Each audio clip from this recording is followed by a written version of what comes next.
Welcome everyone to Screams After Midnight.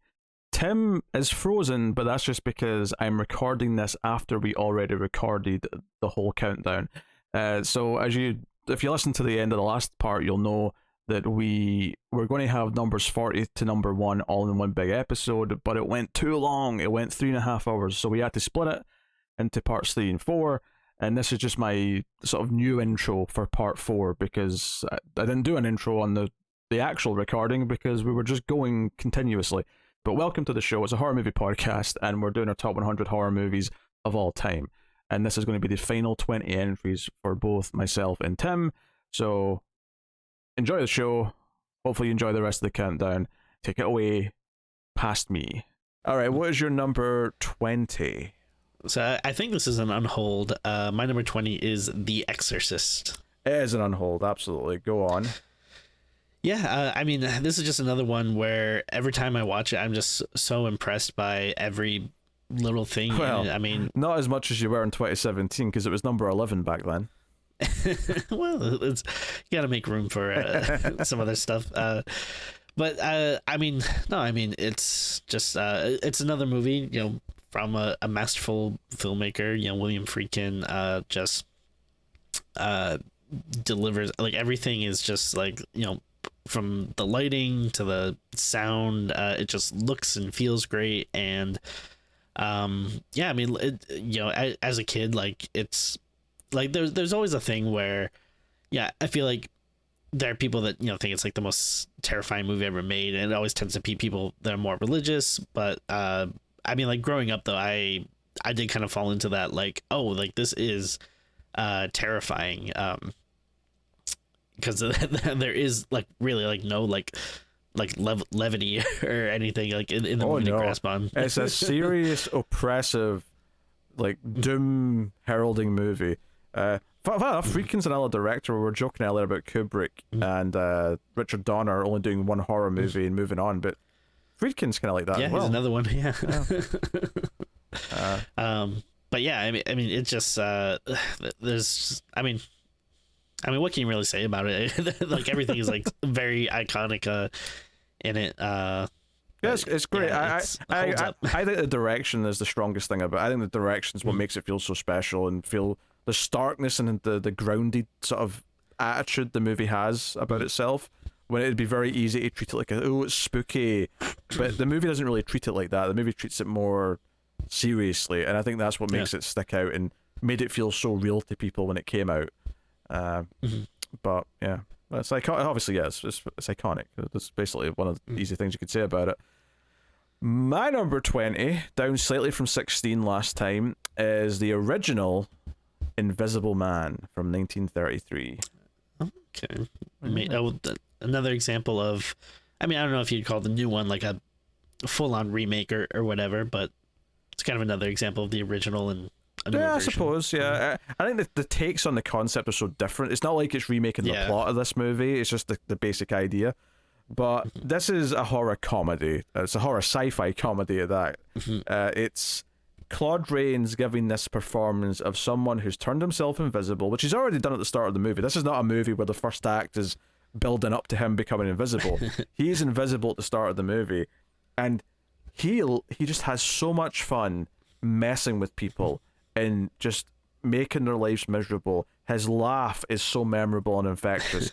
And it becomes this thing where it really suggests that he was a good man, but the invisibility serum was making him go mad or making him lose himself, and he's just getting more and more into it, to the point where he starts to become dangerous. And that's the movie. And I think it's a really fun premise. It does, like, all these great things with the invisibility tricks that they could pull at the time. It's 1933. This is before a lot of effects styles had been, I'm not even talking about CG. I'm just talking about what they were doing by the 50s and 60s for effects, never mind anything more advanced than that. But they do it as convincing as they can, and Claude Rains is so entertaining, like, messing with people, that it's hard not to just love it. But then you have the fun, and one of my favorite things in horror movies is characters having to problem solve and, like, being able to realistically figure out, how can we take down this villain? So it's like, okay, how do we fight an invisible man? And they do that, and some of the sequels even do that. But I love an invisible chainsaw, of course. I love that practicality of like, okay, we have to problem solve this. And I always love in horror movies where by the third act the character's like, okay, what are the weaknesses? What are the rules that we can exploit to actually win this fight? And like Invisible Man has some of that, and I like that. So great time. Yeah, I think I've only seen this once, but I remember liking it quite a bit, so probably due for a rewatch. I will say I absolutely love the way he looks. I mean, the bandages, big dark goggles, very iconic, cool look. Yeah, it was great. It's very much the quintessential mad scientist movie because he's a mad scientist. So, all right, what is your number 19? Yep, that would be Halloween 3: Season of the Witch. Well, you're definitely continuing because I don't have that, but I can tell you that you last time you must have had this, right? Oh, I'm sure of it. Yeah, this is 74. Yo, this is shot up dramatically for you. Jesus. Probably part of the reason is that it's become like an annual, October time watch for me because I don't know, like obviously, I love the original Halloween, but this seems more Halloween-y to me because you're dealing with the masks and just the constant, Silver Shamrock, chanting throughout the movie, but it's so much fun and why am I blanking on the name? Tom Atkins is such. You were too busy thinking about his mustache, Tim. Absolutely. I mean, what can I say? We stand the legend. Tom Atkins is the patron saint of horror. He's so good at this. So funny. But yeah, I mean, this is like a wild, weird movie, which is part of the reason why I love it. I do love Tom Atkins, I can't fault that, and I do think it's an entertaining movie, but I think having this above the original Halloween is absolute psychotic behavior, and you must be stopped. And this is why I'm here. I'm here for the hot takes. I think it's an entertaining movie, but I also think that people say, oh, Halloween 3 is underrated because everyone says it's bad because Michael Myers isn't in it. I feel like everyone says that so much now, and it has such a fan base that I actually think it's overrated now.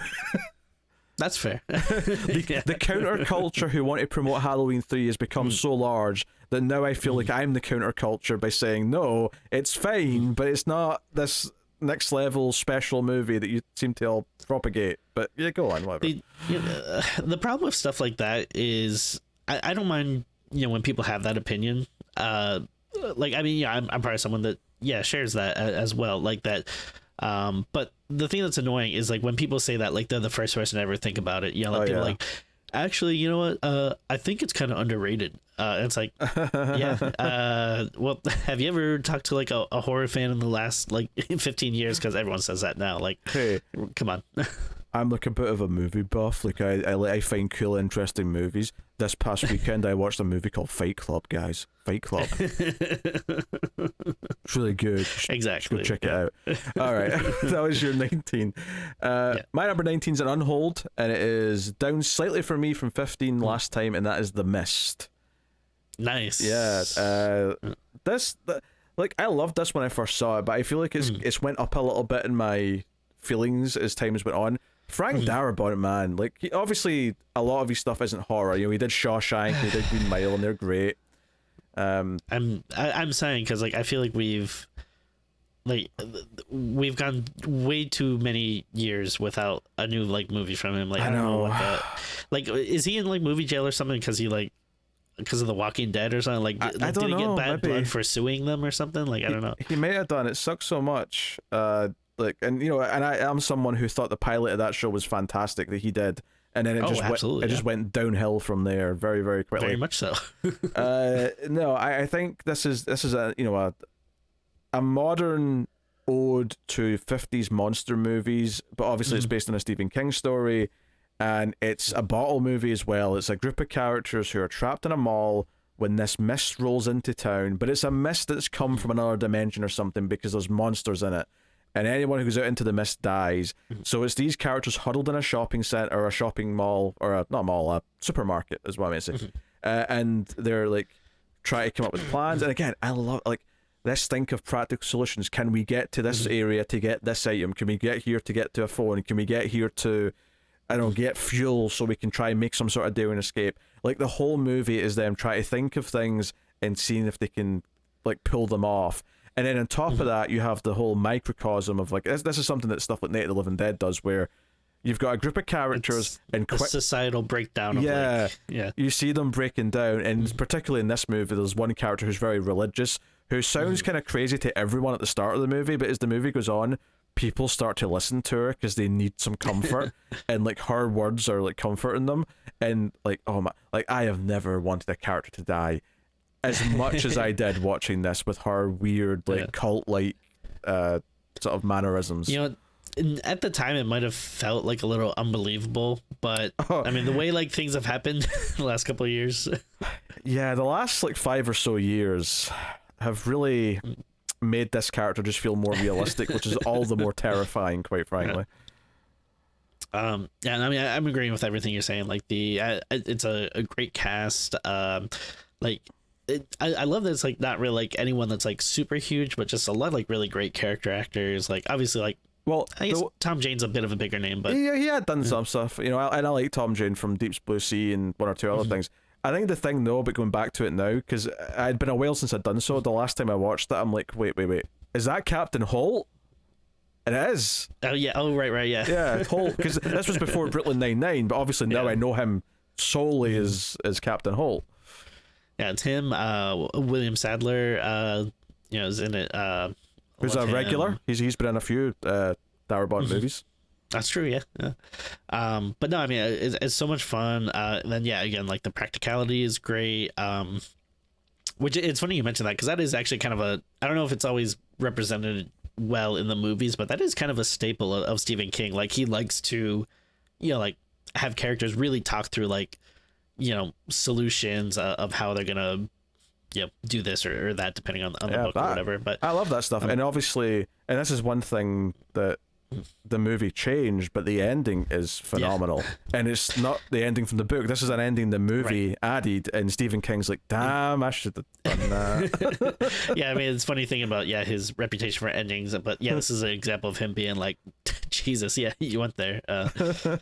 And yeah, I mean, it's super dark, but it works so well. And it's such a great moment, and I've heard it referred to as the counter to Shawshank, where Shawshank's about hope, this movie's about losing hope, and I just, oh man, that's a good point. Good. Yeah, it's so good.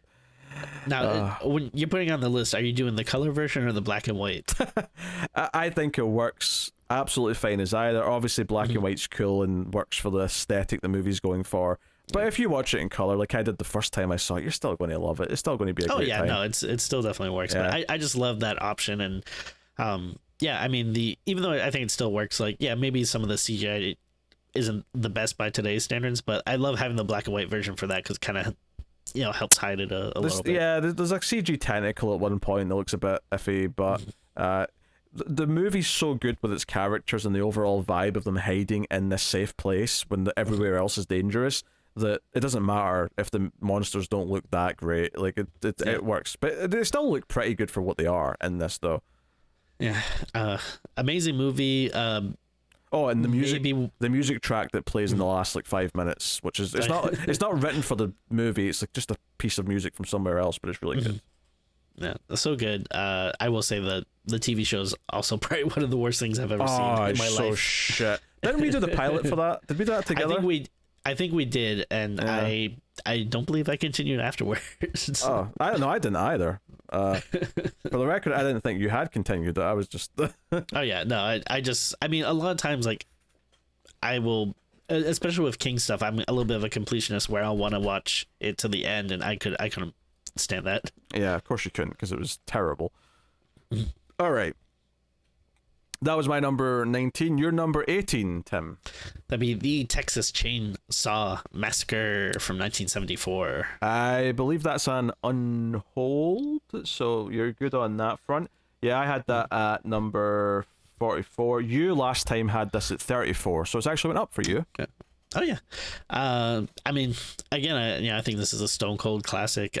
It's, I think it, again, there's just this like dangerous, grimy element to it that there's not a lot like it. In fact, there's probably too many people that are constantly trying to recapture it. Are you making a dig at Rob Zombie, Tim? Is that what's happening right now? Maybe. But yeah, I mean, it feels so like vivid and scary and dangerous. That I mean, I think grimy. It's the best word to describe it. Absolutely. But yeah, I mean, it still holds up to this day, and I think there is like some like legitimately like really like great looking shots and stuff in it, and I mean, I think we kind of mentioned it before. I forget what else we were talking about, but like there's surprisingly like lack of actual like blood and gore and chainsaw kills and stuff, but like they do such a good job of hiding it that you don't really think about it. No, for sure. It's really effective. Like, I think the few things that mark it down a little bit for me and don't get it higher is how annoying listening to the final girl scream for as long as she does. It's actually so irritating. But no, like it leaves a mark. It feels like it helped create an entire subgenre. Like this came before even Halloween, and it kind of established a few of the ideas that are there, and it definitely feels like a rougher draft of that type of idea as well. But that roughness is part of why it feels so effective and it works, and kind of why making like glossy modern versions of Texas Chainsaw are a bit weird. But obviously there's some fun sequels and stuff, depending on your taste and what type of bad movies you like. But no, it's obviously it's a classic. Yeah, not much to be said. It is funny because I do think it has some worthwhile sequels, but I feel like, and I think we're mostly in agreement that the ones we like are the ones that people tend not to like that much. Yes, we seem to appreciate the wrong ones. People do like. Oh, of course, yeah. So that was your number 18. My number 18 is an unhold. It's up slightly from 21 from last time, and that is A Nightmare on Elm Street 3: The Dream Warriors. Nice. Welcome to Prague Time. Yeah, bitch. It is my favorite Elm Street movie. Obviously, the first one's great, but I think the third one, it takes everything I like about the first and it amplifies it. It takes the idea of this group of characters, and what was I saying earlier? I like characters who get practical, who are proactive, who decide to try and figure out how to beat the villain. And this movie introduces a little bit of new lore to give them a chance to maybe win. And seeing them band together and try and win, and it's all these misfits who have been put away in this hospital. They're all deemed crazy because they've all in the past said that they saw Freddy or something, and they end up banding together. It's got a cool ensemble cast. It's got some memorable scenes and kills, of course. It's nice to have Heather Langenkamp back. Wes Craven worked on the script for this one, so it feels more like a direct sequel to the first. And then John Saxon's back as well. Like, there's a lot of reasons to really love this one. He does fight a skeleton. That's very true. No, I mean, yeah, this one is great. Really, I think it's the characters that make it so endearing and watchable. And the other ones, like, you do have characters that are trying to fight Freddy and stuff, but we don't get anything like this where it's like, oh, you feel like they could potentially be on some even ground, or they're doing stuff that could give them the upper hand. And then this is kind of like peak Freddy, where he's still he's starting to kind of make some jokes and puns, but they're not like overbearing. He's not like full MTV comedy Freddy yet. Like, he still feels a little dangerous, which I think is kind of like the perfect mix for Freddy. Yeah, and it's a lot of fun. The backstory you get to his origin in this, I mean, obviously it was already dark what he was to, because he was this kid, abductor and probably pedophile. Like, they never outright say it, but it's kind of implied. But the background of how he was born is so dark, and just sort of adds this extra layer to how messed up he is. Yeah. So it's great stuff. That was my 18. What is your number 17? That would be Let the Right One In. Hold. Okay. Very good. Yes. Last time you had this at 16, so it fell one place. Very good. My number 17 is an unhold, and it's down a little bit from 14, and that is Near Dark. Nice. The Catherine Bigelow directed vampire movie with the cast of aliens, basically. Bill Paxton, Lance Henriksen, Jeanette Goldstein. And then, of course, you got Adrian Pasdar as well in that. But it's a romantic vampire movie, and that's like a dirty term now because it makes you think of Twilight. But this is this kind of like the Tangerine Dream music is kind of tranquil and dreamlike at times. It feels like a fever dream where this young guy gets bit, he's becoming a vampire, so now he's in this weird family of vampires that are roaming about. And that story's kind of sweet and it works. The direction's really good, music and visuals are really good. But then you've got it's the family of vampires that are so memorable, especially Bill Paxton. Holy shit! Like the scene within the bar, the scene with him in the bar, even when he's hitchhiking, almost every word that comes out of his mouth has just this like delivery to it, where he's just so enigmatic. You cannot not pay attention to him. It's fantastic. Like, we lost so much when he died. It is unreal so sad, how much we lost when he went, because he was so charismatic. And you know what? I bet too he would have been one of those guys that, like, you know, not like he, you know, wasn't like super popular or big or anything, but it feels like he was still, you know, in that like kind of B-list character actor territory or something. I bet if, you know, he was still around, like, you know, he would have, you know, someone would have put him in something and he would have really popped. And he like he was like right before his death, he was like a guest star for a few episodes in the Agents of S.H.I.E.L.D. and he was great on that. Oh, nice. He you know, he'd pop up in things and he would always just be this reliable dude who, it never felt like he was phoning it in, you know. And that was just kind of special. But he's in so many of my favorite. He's in Terminator, he's in Aliens, he's in Predator 2, he's in like so many movies. You know, he worked with James Cameron a lot, obviously, but he's just such a great character actor that I think you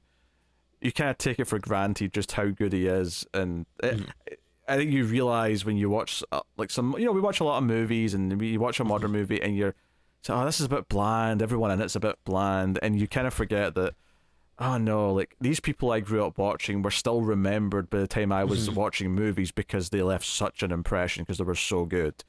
And I think there's a lot of modern actors that, like, for whatever reason, like, people are happy not having blander people in their movies, and I don't think it benefits from it. This might sound like an insult, and like I don't mean it to be, but I think like people are literally like too attractive in movies, like, you know, like even when someone is supposed to be like, you know, a nerd or an everyman or something, they're still like the hunkiest, you know, like person you would ever see in your life. Like, and yeah, I feel like that makes it very bland. And I'm not saying that, like, you know, someone like Bill Paxton or something is like unattractive, but they're more like, you know, like they're not like a very like standard, like, all right, here's your big muscled 6-pack ab guy, you know. He looks more unique than just typical handsome man. But yeah, that's my number 17. What is your number 16? That would be The Witch, aka the Vivitch, depending how much space you put between. Very good. That is an unhold, and it's only down a little bit for you. You had this at number 9 last time. Okay.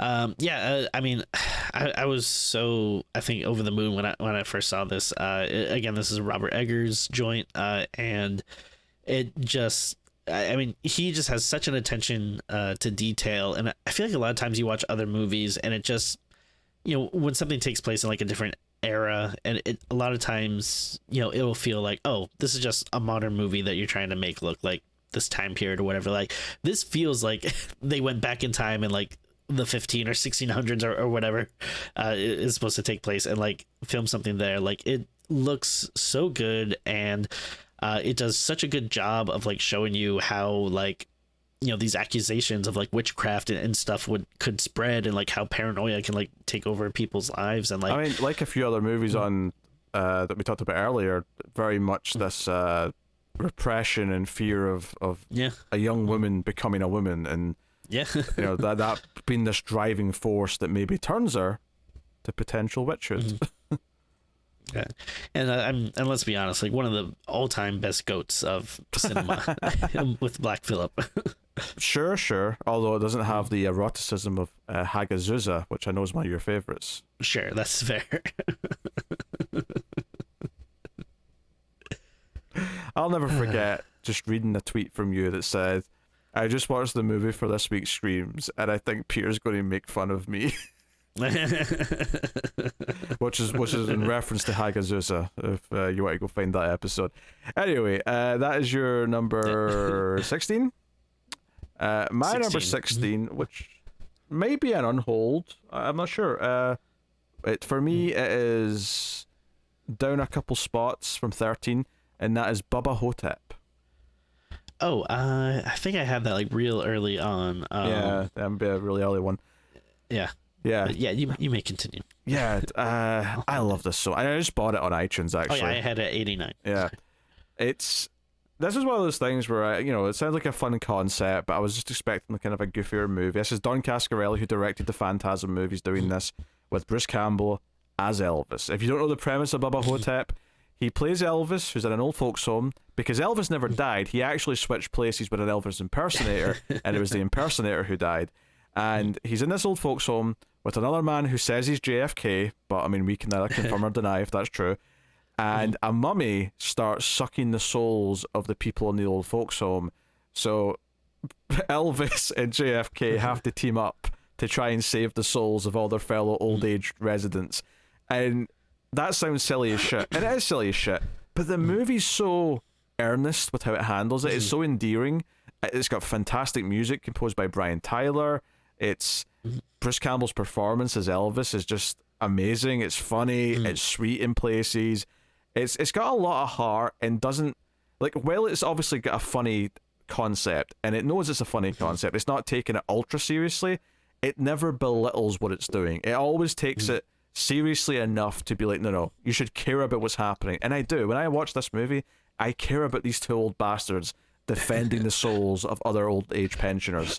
It works. It's like it's so much better than what you think it's going to be on paper. It's so good.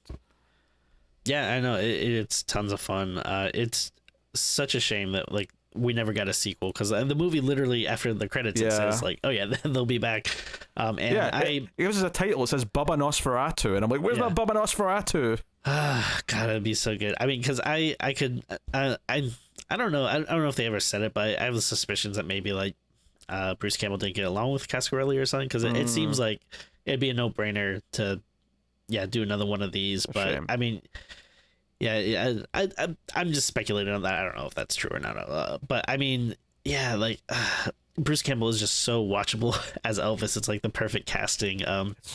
Specifically an older kind of out of shape Elvis. He just really does that so good, and it's so fun and funny.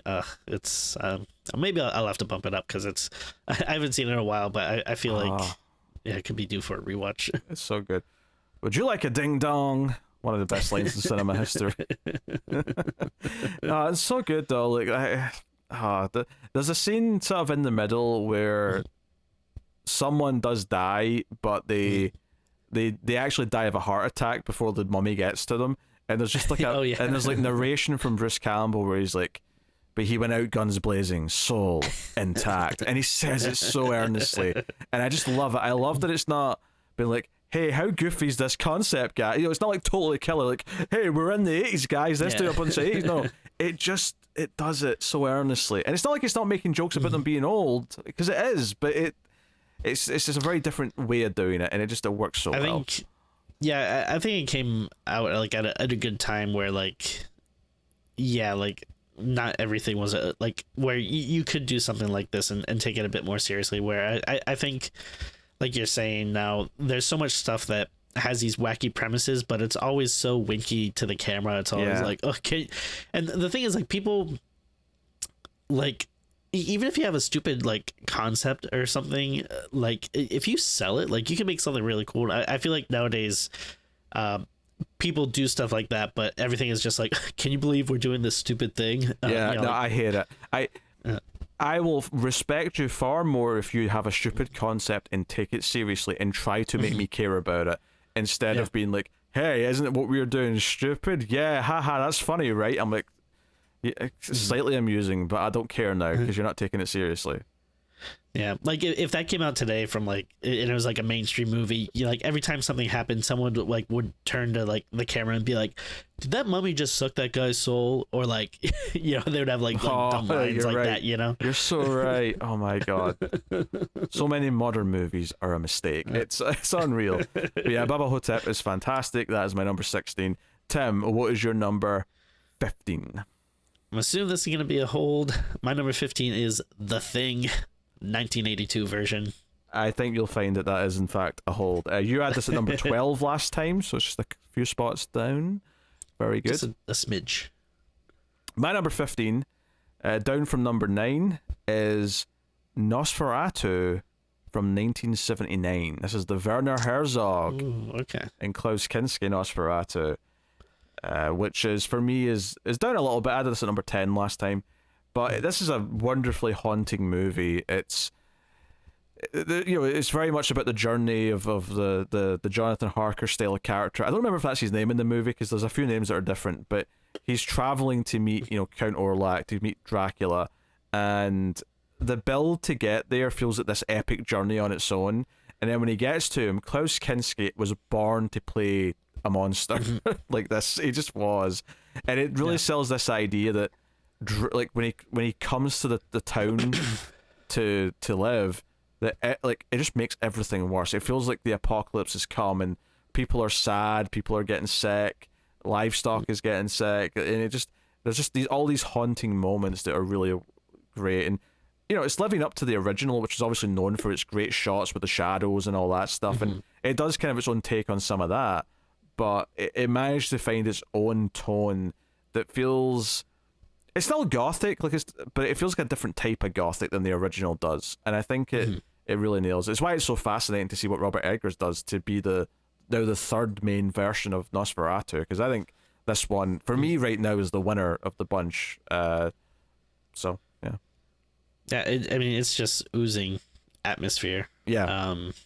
I remember the first time I saw it was in this like kind of small independent theater, and I didn't really know what to expect, and I was pretty surprised. It's a very beautiful looking movie, and a lot of choir in the soundtrack. There's a lot of like kind of going on. Yeah, and like you said, Klaus Kinski just does such an amazing job. Oh yeah. But yeah, that's a really good one. All right, what is your number 14? I'm not sure if you mentioned this yet. My number 14 is Phantasm. I don't know if that was an unhold or. That is a hold. Oh, a hold. Oh, okay. Yeah, you're holding. Should continue. It's a hold. Yes. So you will not continue. But that was your 14. You said. Yes. Okay. My number 14 is an unhold, I believe, and it's up for me all the way from 41. So it's been up even higher since last time. Is the 2013 Evil Dead. I love Evil Dead 2013. It's my favorite in the franchise. 36 for me. Yeah, I think it's super entertaining.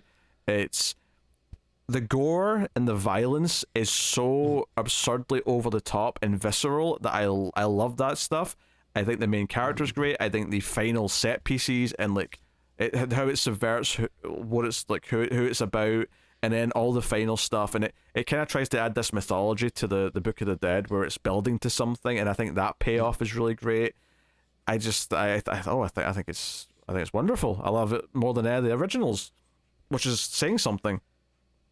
I love the originals so much that I had such a huge chip on my shoulder going into this. I was like, I thought it was going to be such shit because it's just and especially because at that point, horror remakes weren't really highly regarded. But yeah, I was so surprised at how good it was.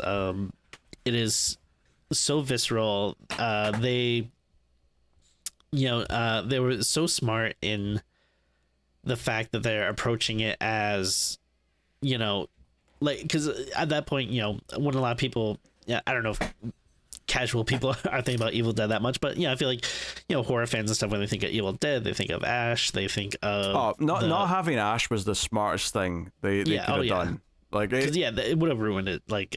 But just going for that, okay, we're not gonna we're not gonna have Ash or like an Ash like character and making quips and stuff, but instead we're kind of go back and harken to that original Evil Dead, which was much more serious and felt more like violent and visceral, and really just amped that up. And it's such let's face it, this has more money than that ever did, and they put it to good use with the effects. Those effects, when there's things being stabbed in the eye or arms coming off or whatever it is, it all feels really grisly and bloody, and it's great. And I think there's no Ash type character. I think that's for the better. I like Jane Levi. I think she's great in this. It makes the premise and the chaos the star as opposed to one of the leads, and that's kind of true in the first Evil Dead, because Ash didn't really become Ash until the second movie, really. Yes. So I think that all makes sense. I think it's insane that this franchise has never had a bad entry. Evil Dead Rise didn't make either of our lists, but like it was a good fun time. Bad. Yeah. Like I was like, I'm into this. I could go for more of this. So TV show, maybe had a little bit ups and downs, but overall was still very enjoyable. Ash vs Evil Dead. So no, I love this. This is, I guess, my third, probably final example of both an original and a remake. But to be honest, this kind of feels less like a remake and more just like a spin-off or a reboot. Sure. Because it's not actually redoing the original movie, and if anything, Evil Dead Rise kind of implied that Rise, this, and the original trilogy all take place in the same universe. So that's a good point. It's kind of its own thing.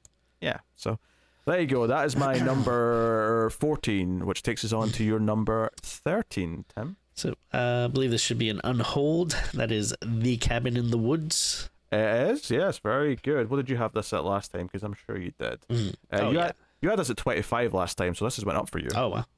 I mean, I don't know. This is just such a fun movie, such a smart, fun concept with really likable characters. And I feel like I'd heard, this is one that I'd been hearing about for a while. Like I didn't know exactly what it was about, but I knew that like, oh, there's like this really cool movie that a lot of people are talking about that I feel like was shelved for like years. And then when it finally came out, well, it wasn't. I mean, it was a couple of years. It wasn't like a decade. It was basically sure. Yeah, they made that movie with Chris Hemsworth, and then Thor came out, and they went, "Shit, we've got a movie with Chris Hemsworth sitting there. Get it out." I think this goes back to actually what we were saying when we were talking about Bubba Hotep. I think this is an insane, over the top premise of like this secret base that is engineering the events of a horror movie for the gods to watch. That's the basic premise of this movie.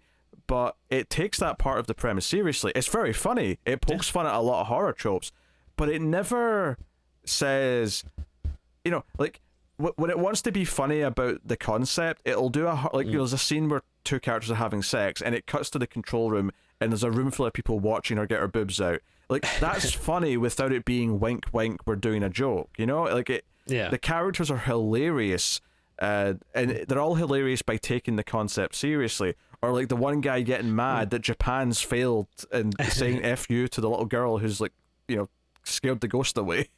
Yeah.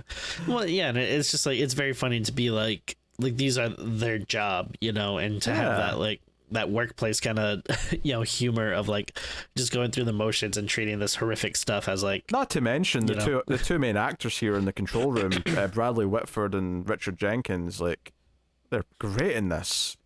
Yeah, like they're I really like Richard Jenkins. Like he's another great example of like kind of like a character actor that but you see in like everything, and he always just really delivers, and does such a good job. And then but then like the horror stuff is like actually cool, and I don't know, it's fun seeing the characters like figure out, and then like sometimes like succumbing to the horror stuff, sometimes like subverting it and trying to get around it. I think the third act is like just like a fist pump payoff to the premise, because when you realize where it's going in the final act, when you start seeing stuff, you're like, oh, this is about to get amazing, isn't it? And it does.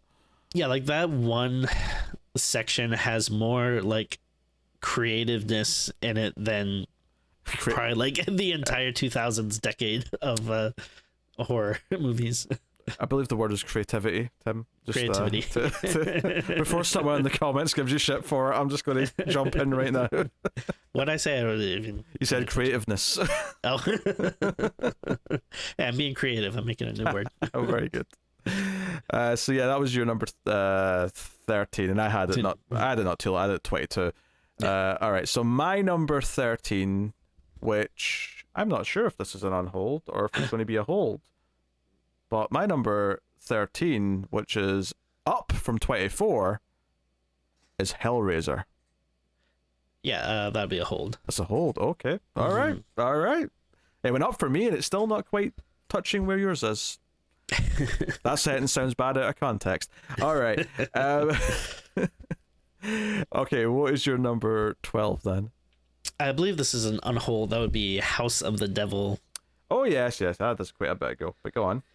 Yeah, this is one that I just feel like I keep finding myself coming back to because I just love like the way it looks. And again, this is another example of like, you know, Ty West made this movie in whatever the late 2000s or something like that. 2009, I believe. If I remember right. Okay, yeah. But it looks like straight out of the 70s. Like I was so impressed that and because again we kind of talked about that before where like people like, hey, we're doing a movie in the 80s, but it just looks like a modern movie with some 80s fashion or something like this. Like it feels so authentic to me, which again like made it so impressive. I really love the main character. I love the way it looks, the way it sounds.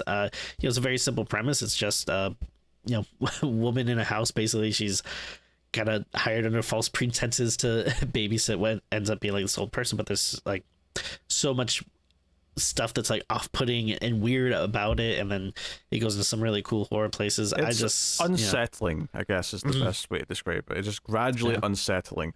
No, I think it's great. This kind of, like you say, the authenticity of feeling like it was actually made in the time period it's set in, plus the build, the pacing. I think the only thing that lets it down is I don't think the ending's like perfect. I think the ending's the weakest part, but I agree. It's very good, and it feels like it's got a lot of foreboding kind of atmosphere, which I really, really like. So, very good. I think we kind of mentioned it before. Like this, when I saw this, I was just like, all right, Ty West is the guy. Like anything this guy does, and then he, just had a lot of stuff that is not horrible, but just very, like, kind of middle of the road or forgettable. And then we mentioned like X and Pearl like earlier on the list, and then it's glad to kind of see him bounce back. Yeah. do something else. So okay, that was your number 12. My number 12 is an unhold, and that is Phantasm. Nice. Didn't have to wait too long for that. Yeah, it wasn't that long ago, but yeah. The original Phantasm is like, it's such a special example, along with the original Halloween and Texas Chainsaw, of like, here's what you can do with basically no money if you have the talent, if you have the skill and the determination to make something effective. And this movie is very effective. It's creepy. It's got a great main theme. Tall man played by Angus Scrimm's very memorable and scary. And the premise, which I don't want to spoil, but when they kind of reveal what's going on, it's actually quite an out there story idea. It's quite a wild like concept.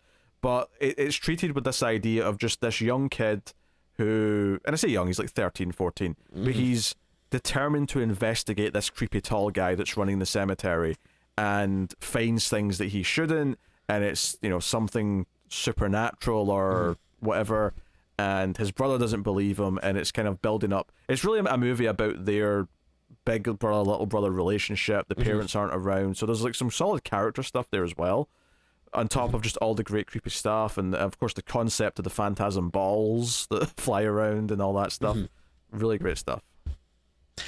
Yeah, it's so, like, the way I describe it is that it's dreamlike. Like, it feels like you're wandering around in like this weird, like, kind of dreamy nightmare atmosphere. And like the tall man's great. There's so many good like scenes and imagery, and just like just those scenes at the cemetery at night.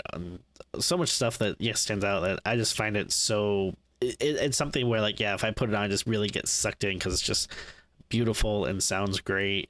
I think one of the I might have seen it like earlier growing up and stuff, but I remember it's like J.J. Abrams company or whatever like remastered it. I don't know if he's just like a random fan of it or something, but I saw they did a like a remastered and then they were showing it on the big screen, and that's maybe one of my favorite like theater going experiences. It was so cool.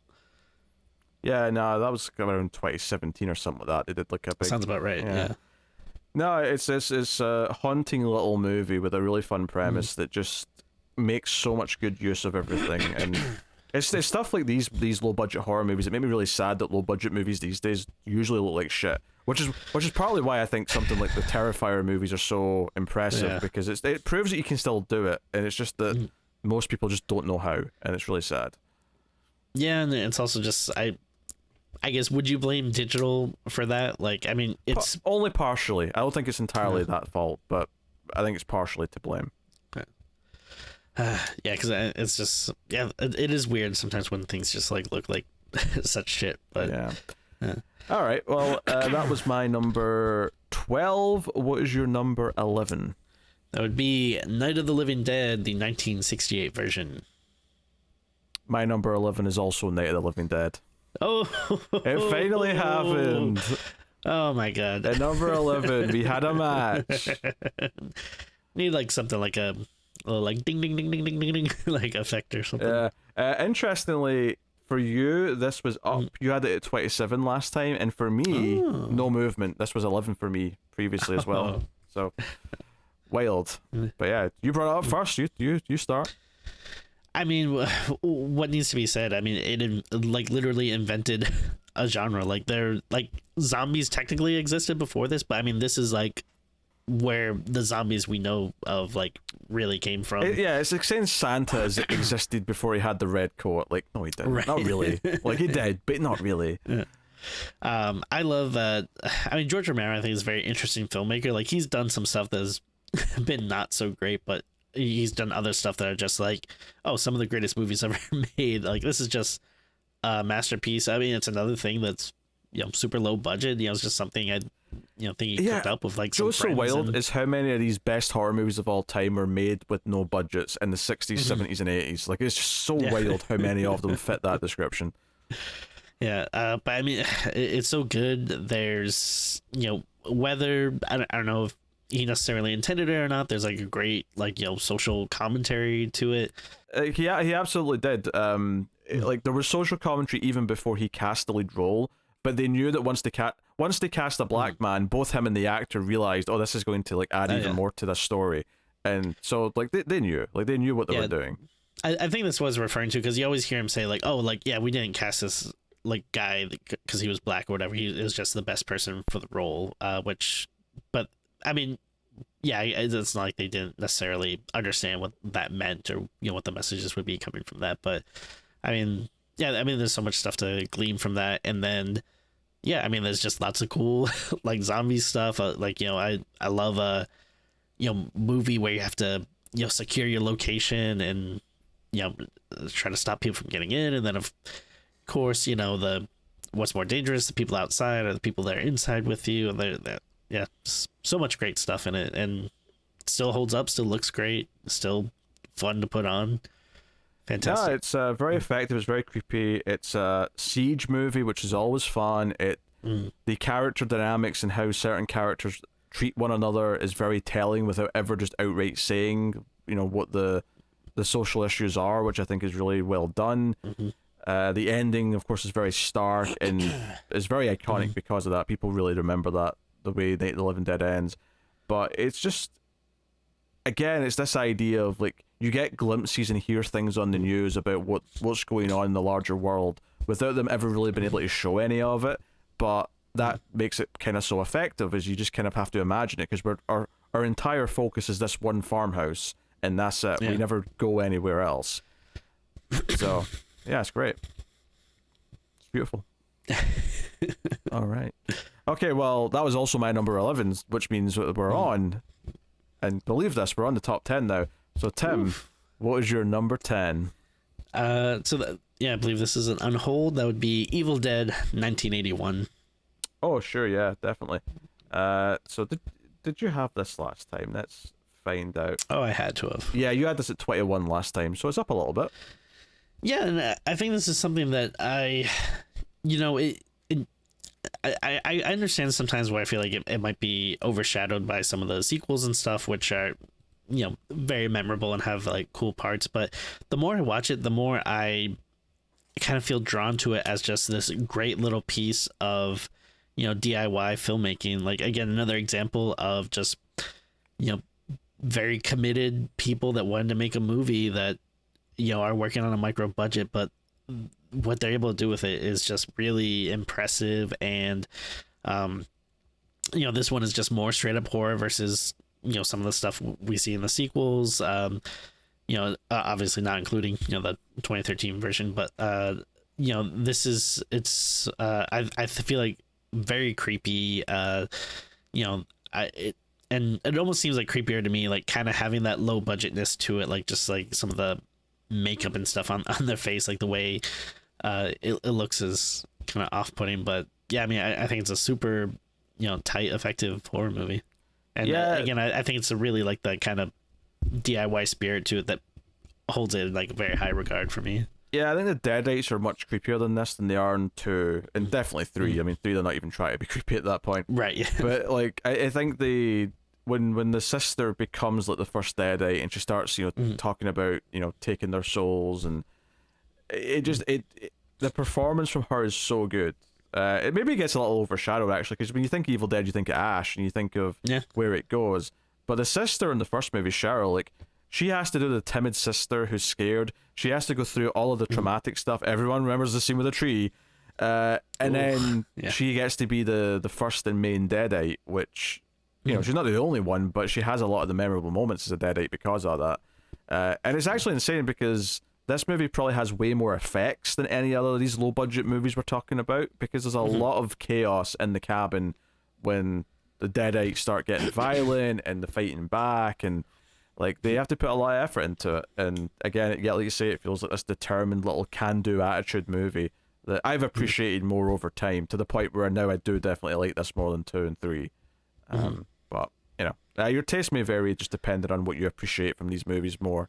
But yeah, really, I mean, again, it's like like you're kind of saying before with the franchise, there hasn't really been a bad entry. Like I would be maybe a little surprised if someone picked Rise as their favorite entry, but I mean, other than that, though, like any other one that someone picks as their favorite, I wouldn't be surprised at. Like, I can totally see that. Yeah, I even think I'd be surprised though. I mean, it's not my favorite. My favorite's 2013, but I think they all have merit. They all have something going for them that I don't think any of them would surprise me, because I would just be like, okay, so these themes, like, they click with you more than any of the other ones. I would get it. Yeah. Like, it would make sense to me. So, all right. That's your number 10. My number 10 is the original, and this is down from number 5 last time, and that is Black Christmas. Oh, nice. You may continue.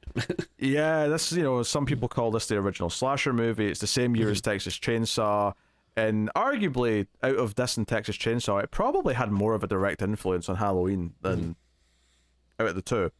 But it's, it's Christmas break, it's a sorority house, and someone named Billy's leaving obscene phone calls, and they are very obscene. But he's also killing people throughout the movie.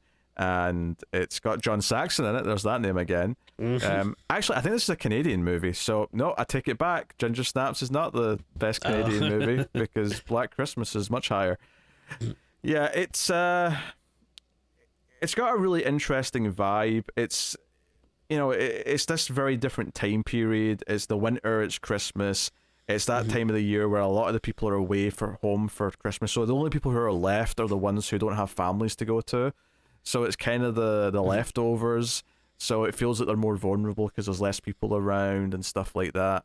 But this is not a movie where you've got a killer with a mask who everyone thinks of as an icon. This is very intentionally someone who, we get a name, but it doesn't really mean anything. I mean, we never really know who he is or where he comes from or or anything like that. I mean, the horrible remake tried to answer all that shit, but obviously not something that I was fond of. But yeah, I love Black Christmas. I think it's a effective movie from Bob Clark, who went on to do A Christmas Story, which is a very different Christmas movie. It's just a very interesting career. Like, he's done some amazing horror movies and also like some of the most like, you know, kid friendly kind of movies. Like, very, very interesting. I'm curious what his headspace there is. But no, I mean, I agree. This movie is very unsettling. I like that the killer does feel like scary and violent versus, you know, a lot of other Christmas horror I feel like is just kind of automatically campy. Like, I there's a lot of Christmas horror movies I love, but they usually fall into the, you know, just maybe they're like a little cheesier or fun or whatever. But this is like the legitimate, like, you know, Christmas horror movie. Yeah, this doesn't feel like that. It's actually scary and dark and. Yeah, it's got kind of a cool tone to it. It's hard to kind of describe specifically what it is. It does feel like, because you know quite early, this is not a spoiler for the movie, that you know the killer's actually hiding in the house the whole time. And I think that vibe that it sets up right at the start just sort of lingers the entire time. And you know that no matter what they're doing, they're never actually safe. And that vibe throughout really helps it a lot. So, no, Black Christmas is great. My number 10. Tim, what is your number 9? Probably be a big disagreement with it. This is probably the one in my top 10 that would be the one that we would disagree the most on. But my number 9 is Bram Stoker's Dracula. yeah, okay. I absolutely love this movie. Dracula itself, I think, is just a perfect horror story. By the way, Tim, this is a new entry. You did not have this last time. Oh, really? Yeah.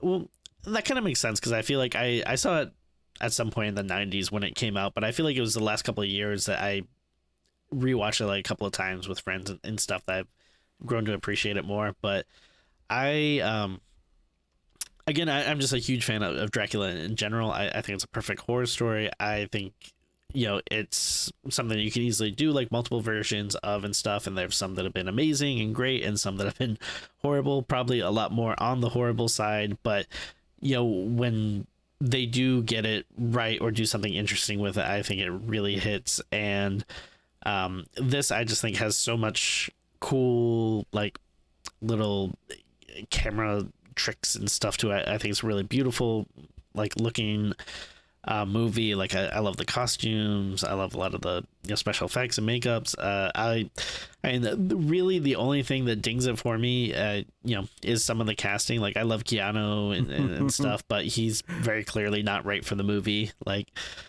which is a shame because otherwise I think a lot of it is just firing on all cylinders. But yeah, I really dig it. Yeah, I hated this when I saw it. I thought it didn't. I thought the pacing was far too quick. It was running through a checklist of things that were in the book without actually giving any of the feeling or atmosphere that they had. So yeah, I wasn't into it, and yeah, I'll just leave it at that. Although this is making me realize that I never really considered the Hammer Dracula, and I'm thinking that maybe I should have because I actually quite like that one. Oh, oh well. We never did on the show, this one? This one, no. We never did this one on the show. Probably because every time the thought came up, I was like, no. I know one day we'll have to. Like, I'm not delusional. It'll have to happen. But the longer I can put it off, the happier I'll be. Also, I think just one of the like most beautiful pieces of art is the Mike Mignola drawn comic book adaptation, because I think okay, now I'm getting why you like this, because the Hellboy guy did a comic book of it. It looks so good, and I don't know if I'm not sure if he just did the comic or if maybe he did some of the storyboard or design stuff on there, because a lot of like the costumes and stuff look like perfect for his style. But yeah, hey, maybe if the movie doesn't work for you, maybe check out the comic book because it's just absolutely gorgeous. All right, my number 9's an unhold, and it is down a little bit from number 6 from last time, and that is The Thing. John Carpenter's The Thing, to be precise. I mean, it's kind of weird when you get to this top 10 because it's like these are all classics. Like, what else can I add to these? The movie has got a phenomenal setting. They're trapped in their base in the Arctic. It's surrounded by nothing but harsh cold that'll kill them, but they're trapped with something that is effectively replacing them one by one. No one knows who's already been taken. So it's this ultra bottle movie, this ultra paranoia, and there's so many things that are sort of brought up and set up for later with like, okay, we have these supplies, we have these gas cans, we have a chopper. Oh no, we don't. Or like, and then on top of that, you've got just this legendary set of practical effects where the movie just does all these wild things with amazing. Yeah, when the thing's blood reacts to something, it'll sort of become a spider head, or it'll become something. Or I won't spoil it, but there's a scene with an autopsy that really sticks out in my head. Plus, great music. I mean, Kurt Russell and Keith David, phenomenal. Like it's oozing so much atmosphere. Yeah, I mean, it's just cool. Like, yeah, like I don't know how else to describe. I mean, like, it's the Arctic, Tim. Cool. Of course, it's cold. Well, yeah, but no, it's just like everything is just like, yeah, I don't know. It's just like, yeah, it's cool. I like these guys. I like the effects are so awesome, and it's just again another one of those like, movies where if you're just laying around on Sunday, don't know what to do with yourself, and it pops up or something, like it's on TV or whatever, you just really get sucked in. And you said they're cool, and they are, but like that's in spite of the stupid hat that Kurt Russell wears early on. It's like the most stupid movie hat I've ever seen. But I think there's something so simple that I always love in movies about the safe space that's being defended from what's apparently dangerous. And obviously in this movie, it turns out the dangerous thing's inside with them. But that's what Night of the Living Dead is. It's what like certain parts of other movies are, where you've got like a safe area that they can barricade, and there can be like a siege-like thing or something. Often movies that are set in like a mansion on a stormy night have that vibe because the danger's outside and we're trying to stay safe inside. Like that vibe is just so cool, and it's only amplified when the outside is the harsh Arctic, weather, right? That because it's like the most extreme weather on Earth, basically. So love that stuff. Love it. It's just mind-boggling that like it wasn't well received when it came out. It's like, what? Also, I love the idea that they're encountering this alien entity in what is probably the most alien place on Earth. Like, for most people, they'll never experience a place like this. It's like the most different you can find for any climate. I mean, maybe if you live in like, I don't know, like north of Canada, it'll be similar to what you're used to, but not a lot of people are living up there for obvious reasons. So yeah, it's wonderful, it's fantastic, it's The Thing. All right, Tim, what is your number 8? So I think this is on a hold. I could be wrong, but I think you mentioned it earlier. But my number 8 is Ju-on: The Grudge. Oh yeah, I had this a while back. Yeah. Yeah. I mean, again, kind of talked a lot about having that. Did you not have this last time? That'd be very surprising. I thought I did, but I mean, maybe I just forgot to write down the note because you. Yeah, this would be weird for you not to have this last time because okay, go on. I'm pretty sure I had it like at least top 10 or top 5. I must have just not noted down the number when I was noting all your last entries down. I must have just missed it because you definitely had this last time. There's no way you didn't. I might still have my list. I can look it up, but no, this is again, we talked about that kind of that sweet spot of the influx of like Japanese horror movies in the kind of early mid 2000s and stuff. And I remember watching this for the first time and just being blown away. And as someone who has watched so many horror movies and really it's almost like impossible to get scared of them at this point, like this is one that still creeps me out. I think it's one of the most effective, like it feels to me kind of weird calling it a haunted house movie because it's not like people are just constantly in the house the whole time, but but it kind of is like a haunted house movie, like in a way, because like it's a cursed house is maybe a better way of putting it, because that's literally what it is. That's a good but I mean, I think it's just so effective and so creepy and just like like just a way of like showing ghosts and stuff that I just had never really seen before, and it's the way they kind of work and interact is so like kind of weird and alien that it feels very creepy to me. Yeah, my favorite quote from the movies.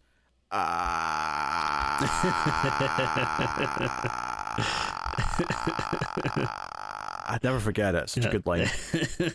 Very good. No, it's like, because the original movie is almost like an anthology of just different people who come into contact with the house. That's a good way to put it. Yeah. And they're like, it's like 3 or 4 stories, and they're very memorable. I think the middle one, because it's like the idea is that if you go into that house, it's kind of linked to you no matter what. And when it follows someone home effectively in one of the middle stories, I think, it's like there's moments in the elevator. I think that's also the one that ends with the bed scene, and all those moments are, people, like, I feel like if you're with someone who's a bit like can't handle horror movies, the bed scene is the one that's going to really mess them up for the night. Oh, absolutely, yeah. Like I just love that, like, there's no safe place you can be, like if you go in that house, you're screwed. Yeah. So no, I think it's very effective. I think it's a really good movie. It's one of those. I saw the remake first and enjoyed the remake. The first one, or the original one, is better. There's some movies in this franchise I've not seen though, because I've not seen Ju-on the Curse or anything like that, or Ju-on Black Ghost, Ju-on White Ghost, and all these other things. It's one of those weird ones where, like, you don't realize it, but like, there's like 18 like Japanese movies or whatever. Like, and most of them probably suck, but you sometimes got to find out. Yeah, I could be wrong, but I think like some of them are like were like made for TV and stuff too. Like the first one might have actually been like a TV movie or a TV special or something. That I do think the Curse 1 and 2 we should get to it, so because they came first, so it feels weird not to get to them at some point. But I'd be down. Yeah, we should. All right, that was your number 8. My number 8 is an unhold, unsurprisingly at this point, and that is up 1 spot from number 9. That is Let the Right One In. Nice. Which is the best vampire movie ever made, and I will hold my ground on that. It's so good because the horror of it is like, obviously it's got a creepy vibe, and you've got this vampire who looks like a kid because they were turned into a vampire as a child, and you've got them forming this friendship with someone, and there is like threats to people that the vampire sort of like deals with throughout the movie, but the real horror of it is when you stop and think about what the movie's actually about and what's actually happening as this friendship unfolds. And it's kind of sweet in a weird way, but it's almost deceptively sweet. And I think it just handles everything so well. And it's the setting, this is another movie in the snow. It's, it's Sweden. It's a Swedish movie, obviously, but it's Sweden at a time of year where everything's got snow, and it gives it this vibe. And the main character, the kid Oscar, is such a, he's an outcast. He gets bullied. He doesn't really have any friends. So he really finds someone in Eli the vampire to really feel like he has someone. And it's kind of a tragedy when you stop and think about it, but you kind of want to get caught up in the sweetness of it as well as it's going. Oh, for sure. Yeah. And it's very impressive. Like, I love, the way a lot of the time the camera just like lingers on like, some creepy stuff or violent stuff that is happening, like, as opposed to, other movies where the instinct might be to like, okay, like, the vampires attacking someone, let's do like some quick close-ups and show them struggling and stuff. Like, a lot of times, like, the camera will just be far away and you'll just see it happening, and it like makes it feel like, like more realistic or something, where it's just like you're looking at this world and stuff is just like happening in it. I just think that's so cool, and such like a confident filmmaking. Like, it's really, really, really well done. Yeah, and the remake, doesn't do as well with some of these moments where there's like CG added and stuff like that.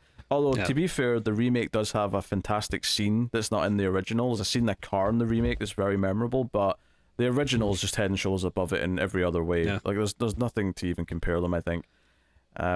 It's not like the worst remake in the world, but no, you're doing a disservice if you aren't checking out the original. It just feels useless because it doesn't do anything that makes it feel like you should watch it instead of this one. And right, this one's just so perfect that I can't imagine ever going back to the remake when I could watch this instead.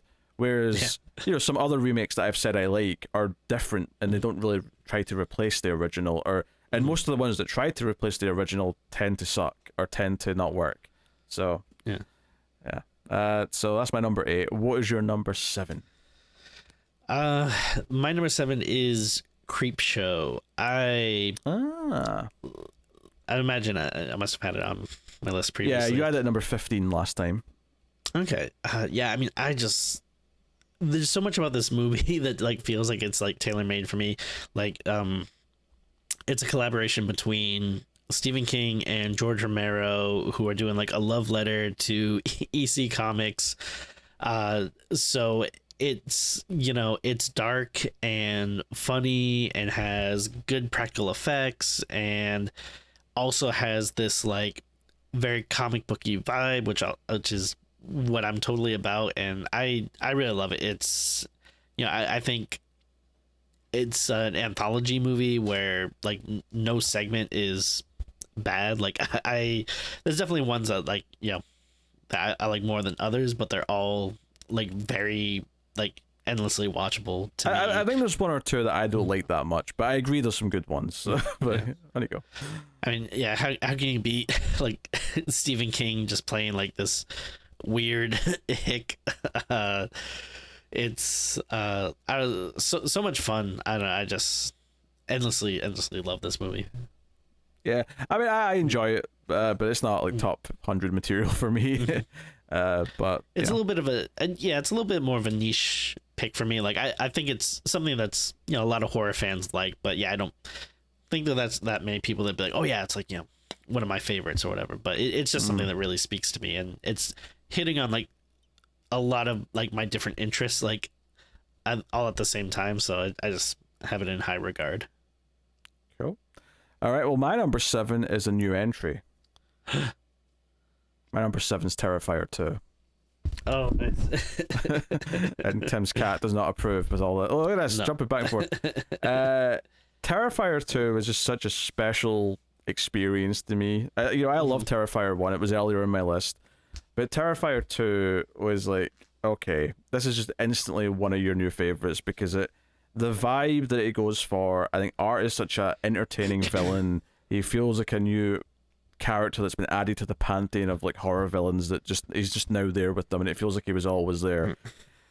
I think the final girl is awesome. I think the lore that the movie sort of subtly puts in, that's sort of there and sprinkled to connect to the first movie and the first appearance of Art in a movie.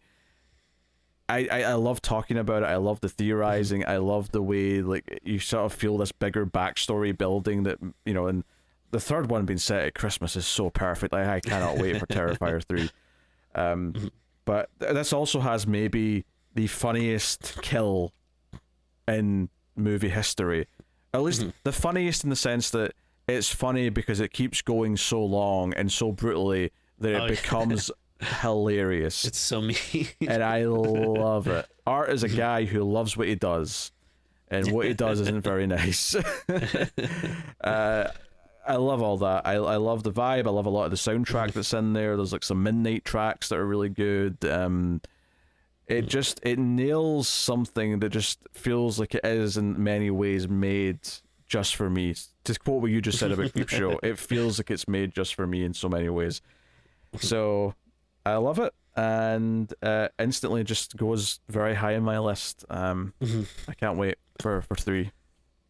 Yeah, I was really surprised by this. I liked it a lot, and in particular, I love just how much like weird lore is being added to it, and I'm really interested to see where it goes. I think I do need to maybe watch it just at least one more time, like before I would maybe add it to the list. But I was really surprised and impressed with it as well. Yeah. I love it. I was sort of like, okay, where am I putting this? I know it's going reasonably high already, and I was sitting comparing it and thinking, you know what? I think it goes this high. Wow. So that's Terrifier 2. Number 6, Tim, what you got? It's gonna be an unhold. My number 6 is Hellraiser. Hellraiser? That's a very different movie than I think you were meaning to say. Hellraiser for you. 1987 version. I was assuming as much, Tim. I don't think you had to tell me it was the... I like to be accurate. Yeah. For you, this was 32 last time. Oof. So that's quite a jump up. Yeah, I mean, this is another one where I feel like over the last couple of years I've been watching it more and more, especially around Halloween season. I just think it is a pretty much like perfect horror movie. It's a unique horror movie, I think, as well, which is really special. Yeah, like I really can't think of like much else like it. Like it is, and it's so interesting because it's like I feel like it's not really what people think of when they think of Hellraiser, because the thing is like, oh yeah, that's the movie where that pinhead guy comes and kills you. And it's like, no, that's not what it's about at all. Yeah, they are, and they're such great characters, but they're used so effectively in this movie because they are very much not the point. They're just kind of like this other thing that shows up. But I mean, this is another one that just has lots of really cool fun lore between the puzzle box and the Cenobites, and it's also like very sexy, which is something that I feel like Uncle Frank wants a kiss to me.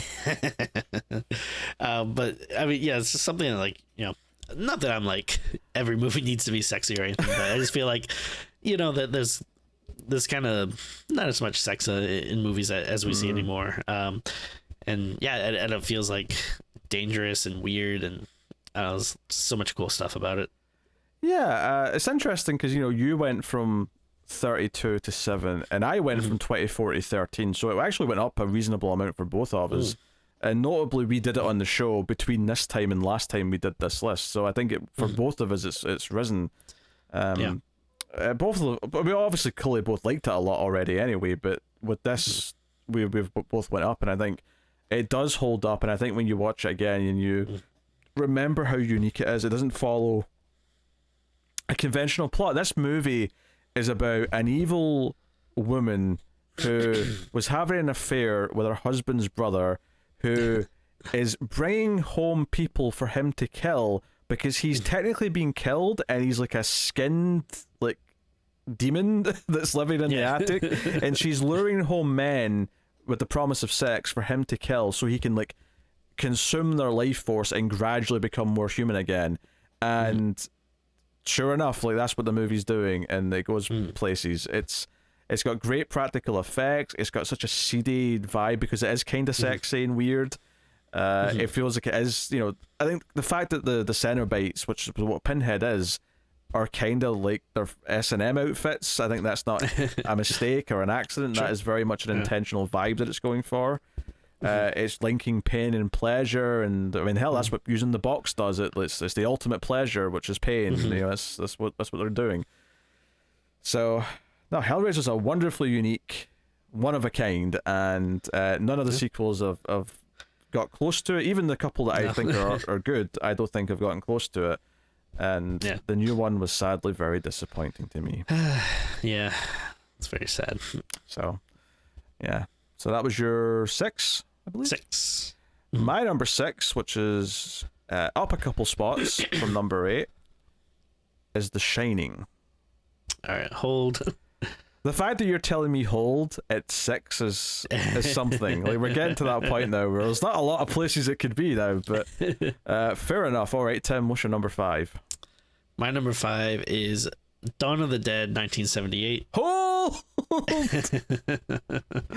All right, that was your number 5, which was you had this at 17 last time. Ooh, so very good. My number 5 is up 2 spots from number 7, and it is It Follows. Oh, okay. So unhold.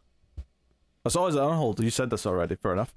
I loved it. I mean, much like Terrifier 2. So Terrifier 2 is kind of the first movie of this decade. It's just instantly, okay, this is one of my favorite horror movies of all time. It Follows was that for last decade. Like, for the 2010s, there's a lot of great horror movies, right? It was actually a really great decade for horror, because we did our top 50 of the decade. We had tons to pick from. There was tons of stuff we liked. But It Follows was the thing that instantly just shot to, like, no, I love this. This premise, this vibe, the music from Disaster Artist, the premise, which sounded stupid on paper, leads to so many great John Carpenter-esque moments where it's just looking for like anything that's coming to work. Like there's a scene where she sits in a swing set and just looks around, and this thing could be following her from anywhere. And if you don't know the premise, it's she has sex with someone and he has passed on a curse where this ghost-like entity will follow her no matter what, and if it gets to her, it will kill her. And it just keeps coming. And she can run, she can keep running, but it will always follow. And the whole thing's an analogy for sexual awakening and the idea that like once you lose your innocence, it's gone forever. So it's saying something, it's got subtext, but it's also just this really well-directed movie with great cinematography. And on top of all that, it has that thing that I was talking about earlier. It has that Dream Warriors thing that, we can think of other examples. It's got characters being proactive and saying, okay, this is what we know about this thing. Maybe we can beat it by using this. Maybe we can do something about it. And, so I love all the problem solving of trying to get around it. And even just like early on, the character trying to convince her friends that this is a thing that's happening. And, it's a great big leap for the movie when it gets to that point where they see something that does kind of, oh shit, there is something supernatural happening here. We have to help her. Yeah, love it. Yeah, no, I mean, it's absolutely fantastic. And, just immediately after watching it, it's just like, oh, like, this is doing something that, it just feels so new and unique. And, like, the soundtrack and the cinematography, like, it all works so well together that makes such a unique, satisfying experience. And, this is something I can watch, like, over and over again. And which I a lot of times, sometimes with these like newer movies, even when I like them, it's kind of like, well, I'm saying newer, but even though it's however many years old now, but like when you're older, a lot of times when you watch Tim, when the sequel comes out next year, it'll be 10 years old. It doesn't feel like that. It's that old. Like it feels like it's only like a couple of years old. But yeah. I mean, to be fair, by the time it was out publicly, it was actually early 2015, but it's listed as a 2014 movie, so technically it'll be 10 years old when the sequel comes out.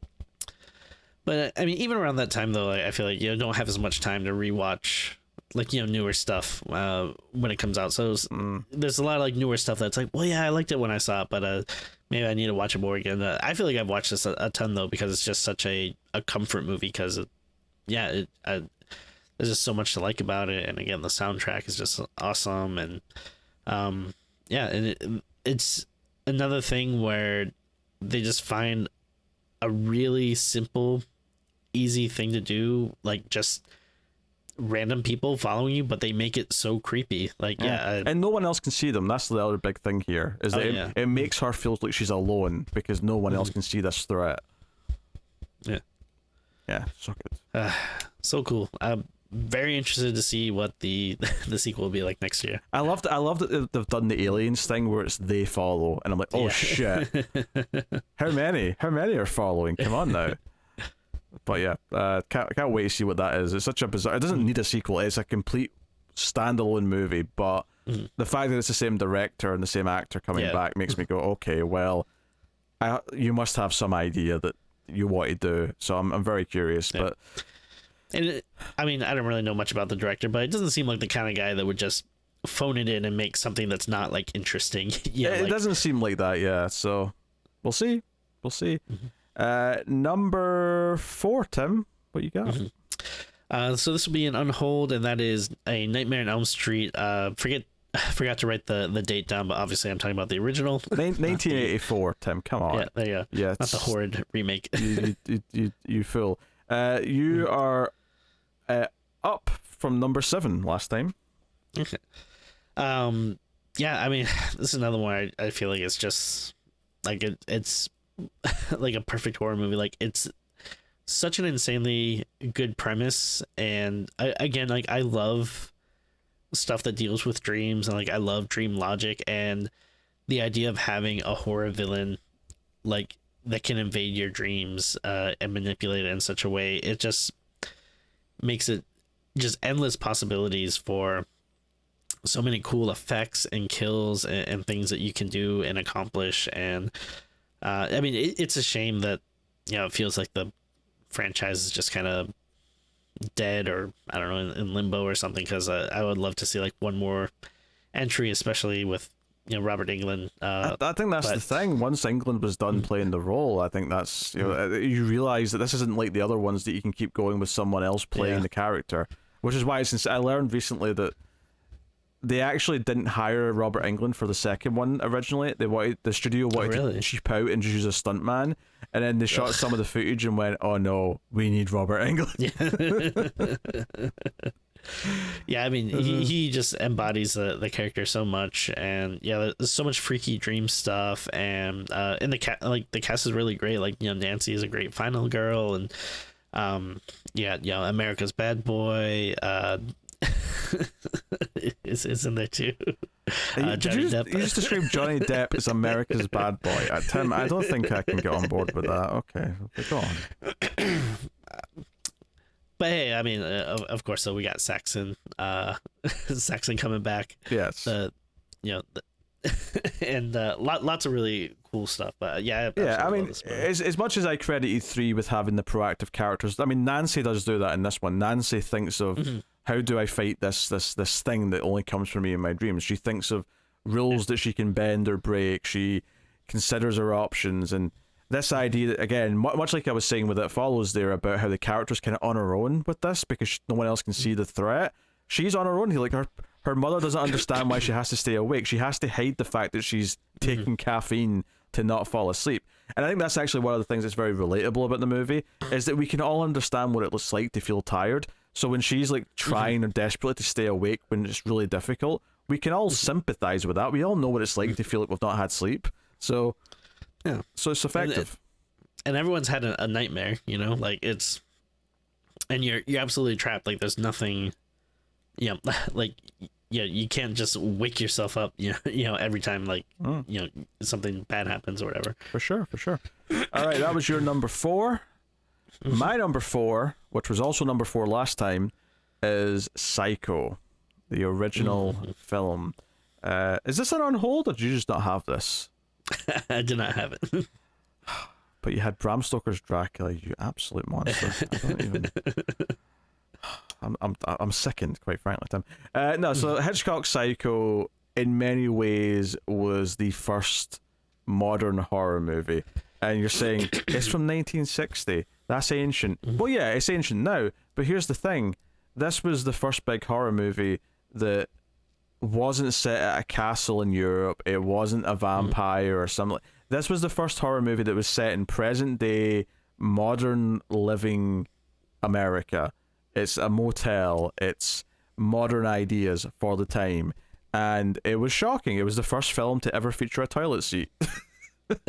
Which is a weird fact about it, but or the first American film. I'm sure some foreign films were all about the toilet seats, but La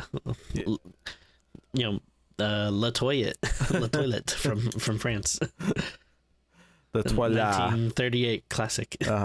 But it's obviously it's got that effective thing where it's like the first half is just a traditional Hitchcock thriller, and it almost feels it by design because he knows that people, and I know he based it on a book, so I don't know how much of this is just from the book, but it's almost perfect in the sense that people went to see it at the time expecting a Hitchcock thriller, and this woman steals some money, she goes on the run, and like, yeah, this is a Hitchcock movie, and then you hit halfway through where she just runs into someone who's disturbed, and it results in the famous shower death scene, and you're like, oh shit, this isn't just a Hitchcock thriller like we thought it was, this is something else. It's almost like what From Dusk Till Dawn does in a weird way. It's a very similar kind of idea. And that first half and the build-up and the performance from Perkins as Norman Bates is phenomenal. And then where it goes is very entertaining. People, I think, remember the first half more than the second half, but some of the stuff in the second half where the private investigators try to look around the house is very tense and has a great finale to it. It's really great stuff. Like, it's full of iconic moments. It in many ways, a lot of horror owes so much to Psycho. So, yep. You looking at me for a tip? It's fine. It's the granddaddy of all modern horror, Tim. You have to respect it. Well, okay. Who is your granddaddy and what does it do? It wears its mother's clothing and kills tourists. Fair enough. All right, what is your number 3? My number 3 is a little movie called Alien. Oh! Okay. Which, by the way, you had this at number 3 last time as well. Oh. Fancy that. Nice. Fancy that. Synchronistic. I've got a good feeling I know what your number 1 and 2 are based on what you had last time. All right. My number 3 is also number 3 last time. Honestly, I'll just say it right now. My top 4 are exactly the same movies as last time. But Riveting. number 3 is Dawn of the Dead, the original, obviously. Oh, Unhold. Yes, Unhold.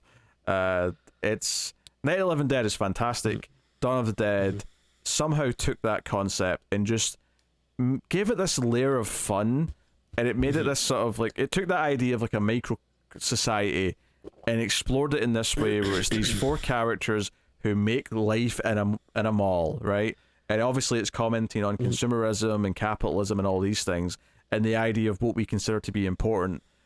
But it also does this thing where the characters go through this journey of thinking they've found this paradise because it's a mall, but then that sort of breaks down over the course of the movie. But it's got a lot of fun stuff as well, like them clearing out the mall and trying to find a way to like get rid of all the zombies so they can just live there. It's a fun ass like chunk of the movie where they're just sort of like, again, they're problem solving, they're thinking things through, they're, how do we logistically do this? And that stuff's really fun. And I wouldn't quite say it's the aliens to Alien in the way that, well, Alien is, but I do think there's an idea of like, it is bigger than the first one. It does feel like we've got characters here who do have some weapons, who are not as scared of the zombies, even though they're a threat and they take them seriously, but they're treating them as if like, no, this is an obstacle we can get past, as opposed to just being scared and like, oh god, what do we do? That a lot of the characters in the first movie are. And I think that's an interesting spin. And then obviously all the chaos at the end and all that stuff. No, I mean, I think this is, you know, like how you do a sequel. Like you have all the stuff that made the first one great. You know, you have the rich characters, the development, the, you know, societal themes and messages, but then you just kind of expand upon it and make it bigger and cooler. And yeah, it's just like everything that's cool about the first one, just more so and bigger. Yeah. And it works so well. I think the idea that the motel's just a bigger house is actually kind of wonderful. It is literally just the same but a bigger building that has a lot more things in it. And I think you said motel, but you mean mall. Mall. It's because we're just talking about Psycho. Sorry. Look, this is we're over 3 hours. Like, I don't think we've ever went over 3 hours in a Screams episode before. We're getting delirious, and the reality's starting to break down. I'm very tired. Well, the finish line's very much in sight, Tim. That's my number 3, Dawn of the Dead. What is your number 2? So this will be an Unhold. Oh, I'm shocked. The Shining. Yes, I knew it would be. The last time for you, this was number 4, so it's up 2 spots. Okay. Yeah, I mean, I don't even know what to say about it. It's just like it's a hotel, not a house, but it is like the perfect haunted house movie. You know? For sure, yeah. With just stellar performances, and I mean, it's Kubrick, so you know, it just looks and sounds great. There's nothing like it, can never be replicated. It is just phenomenal. And yeah, it's like scary as shit. Like, I remember watching it for, you know, like at my house as a kid, and you know, just knowing that it had this like reputation, and just so much about it was so creepy and unsettling. And it's great. And it's a weird one as a Stephen King fan too, because it is you know, notoriously hated by King. But yeah, it's weird because The Shining, the book, is a really good scary book, but yeah, the movie is very different. But I don't know, it might be better. Like, it sounds a little blasphemous to say, but like the movie is so damn good. Yeah, I love The Shining. I know King doesn't like the movie because it deviates from the book, but I'll say it. I think Stephen King is a better filmmaker than. Sorry, I think Stanley Kubrick is a better filmmaker than Stephen King is. Look, it's a long episode, everyone. Okay, we're breaking down here, right? Anyway, Stanley Kubrick rules is what I'm trying to say. Right? Yeah. And he made a phenomenal movie that's just such striking cinematography, the build up, the exploration of the character of Jack Torrance and his history and what the ghosts, if that's what you're believing they are exploiting in him and manipulating him. And is it just an analogy for what he already has inside him? All these things. It's so good. It's wonderful. So I'll leave it at that. That's your number 2. My number 2, which was number 2 last time, is Alien. This is phenomenally detailed. I was just praising this yesterday for how intricate the sets are, how detailed the ship, the alien ship, the alien planet, the suits. It feels like such a lived-in world. The production design is some of the best. I don't really think about production design that much, but there's so much crap production design now because so many things just use CG for the background that I really appreciate the tactile quality of everything in this movie. And then the alien itself is just this perfect design, this organism, the facehugger, the chest burster, all this stuff is so good. The alien ship they explore, the atmosphere as all this is happening. It's such a phenomenally paced, pick off the characters one by one movie. It's special. This is what I always say about it, is that it takes a B movie concept, and what were we saying just earlier is if you treat it seriously, then you elevate it into being something that's not silly. And this treats it so seriously. It treats it like it's an A movie. It's not a B movie. This is an A movie that just happens to become from a B movie concept, and it's so special because of that. Yeah, I mean, it rules. I was just reading an Alien comic not too long ago, and I mean, it was fine. And it's not like I read the Alien comics all the time, but there's lots out there, and some are to varying degrees. But I love picking them up because the xenomorph is just such a perfect monster design. It looks so cool to look at, and I will never even in crappier movies or books or whatever, I still love seeing it pop up. It's just that perfect design. And then the tease of the larger world is really, I mean, obviously 2 expands on it a lot, but just this idea that the company that owns the ship is sending messages to one of them to not kill it because it wants the alien is just such a cool little idea that just has so much weight behind it, and is why it's so ample for exploring in the sequels. And I mean, and that's one of the cool things about the movie too, is it doesn't feel very typical sci-fi where everyone are these elevated scientists that are it's no, this is a blue collar, even though it's a spaceship, these are blue collar people that are working jobs. The part on the documentary that's about casting is called Truckers in Space, because that's what they are. They're just truckers. Perfect. Hauling cargo. That's all they are, and they encounter this alien entity, and it's just it's Ridley Scott's. It's probably Ridley Scott's best movie. I'd probably have some debate if I thought about it, but it's just visually, it's so visually stunning. It just it nails everything it's going for. So that is my number 2. Yeah, and then just talking before with Shining again, saying perfect haunted house movie. Again, this is another example. It's has that feeling of a haunted house movie, but again in space. I mean, there's something people have brought up all the time, Alien's kind of a haunted house movie, so it's not I'm saying anything new and unique, but no, I mean, it is so well done though. All right, that was my number 2, which means, Tim, it's finally time to tell everyone that your number 1's the same as it was last time. Yeah, I mean, it's not a surprise. I gotta give some love to my boy Evil Dead 2. Just a phenomenal movie. Yeah, I think I just talked about before how to me it's just the perfect intersection of fun and goofiness, but also still horror. I love Army of Darkness, but again, we're kind of full in comedy territory. And then again, I love the first one, but it's kind of straight up horror. I love that this one just kind of meets in the middle, and there's stuff that's funny, but then there's also stuff that's weird and stuff that's still like cool horror shit. And then Ash is kind of slowly, not quite the Ash that we usually think of, but he's like slowly starting to turn into the the badass that we know. I mean, he says groovy, so I mean, the seeds are planted. Yeah. And again, this is probably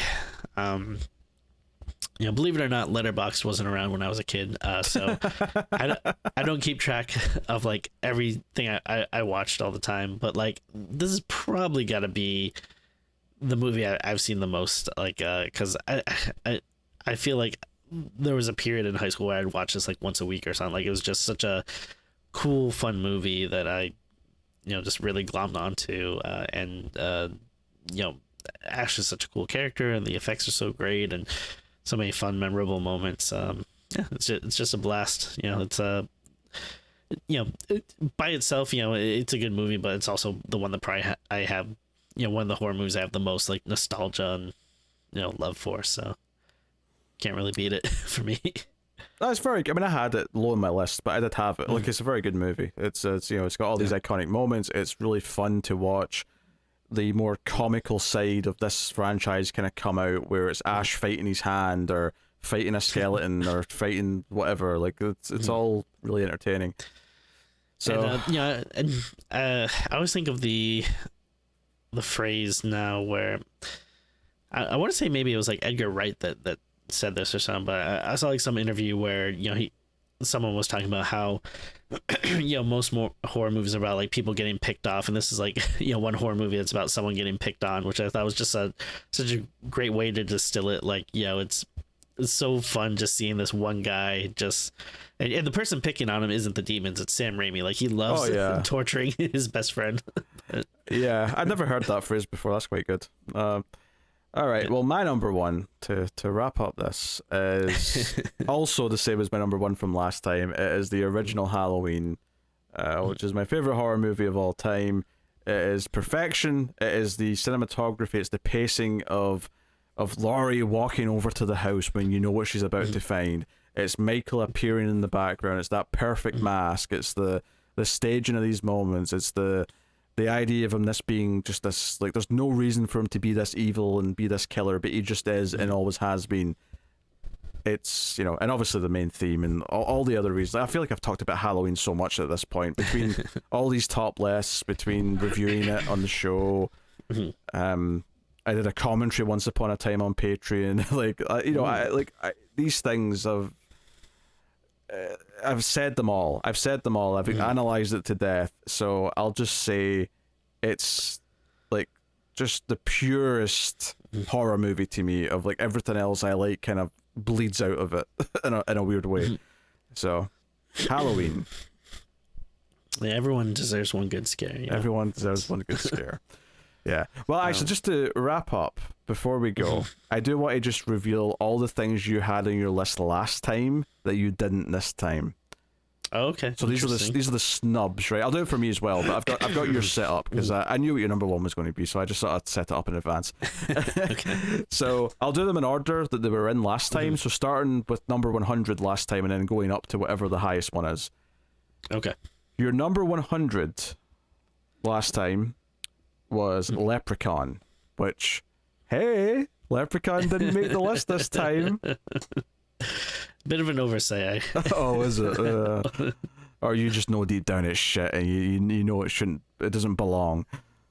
That's all that is. Number 99 last time was Freddy versus Jason. Oh yeah, that is a fun one. It's a fun one, but I don't think it's in the top 100. It's what it is it's something that is sold by the gimmick. It's like if it's on the list, it's more because of the gimmick than the movie itself. Sure. Yeah. Then 98 was Dagon. Okay, yeah, I like Dagon. Number 97 is Silent Hill. Okay. I do think that first one is like good, but yeah. 2017 Tim's starting to feel a bit weird. Number 96 was Paranormal Activity 3. Okay. Yeah. Which I agree is the best one, but yeah. Yeah. 95 was Selenite Deadly Night 2. Sure. 94 is Children of the Corn. I realize that so far this has just been sequential, but there's gaps in these numbers as we go. It's just I'm sure. you just had a bunch of new entries to start off your new list with. So So Children of the Corn. Number 93 was Jason Takes Manhattan, which I didn't have last time but did this time. Switcheroo. Yeah, we switcheroo. 92 was Intruder. Oh, nice. 91 was Texas Chainsaw 3D. I think both things you had on your list. I did. This time. 89 was Haruka the Goblin. Oh yeah, that's a Japanese movie from the 80s or 90s. It's an interesting flick. Yeah. 88 was Noroi the Curse, which I've actually seen now. I didn't the last time we did this. Oh yeah. But, I like that one. 87 is Return of the Living Dead Part 2. 85 86 is Maniac 2012. So you had that last time. Oh, nice. 85 is Hellbound Hellraiser 2. Okay, yeah. 84 was May.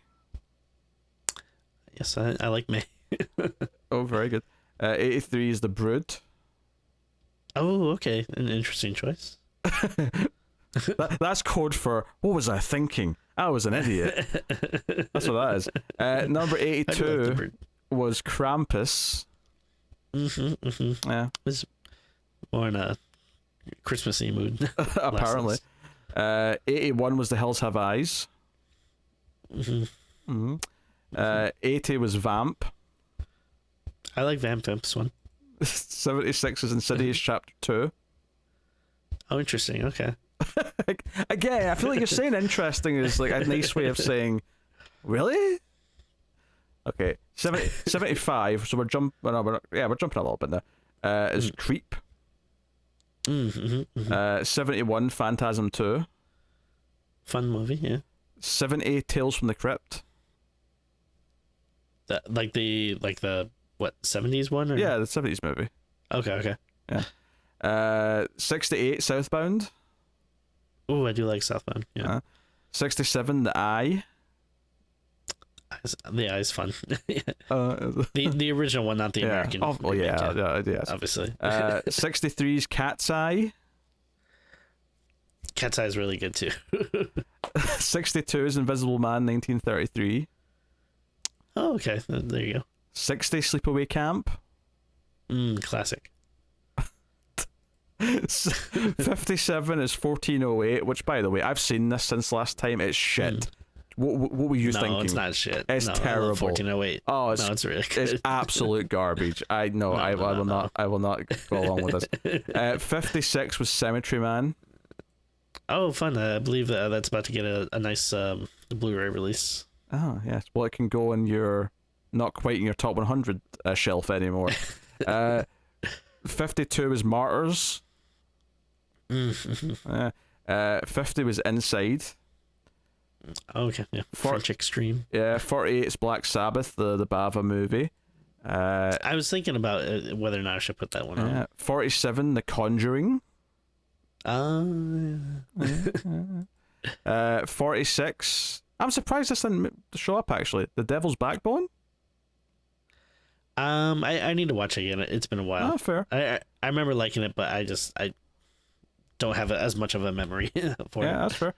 44, Rosemary's Baby. Oh, the baby. 42, Conjuring 2. Did I not put that on the list? Oh. I don't think so. No. I guess. Yeah. Got it. 41, Pet Cemetery. Oh, I think I just forgot about that one because I really like that one. 39, Creature from the Black Lagoon. It's a good one. That's another great character monster design. 33 is Frankenstein, the original. You only had Bride this time.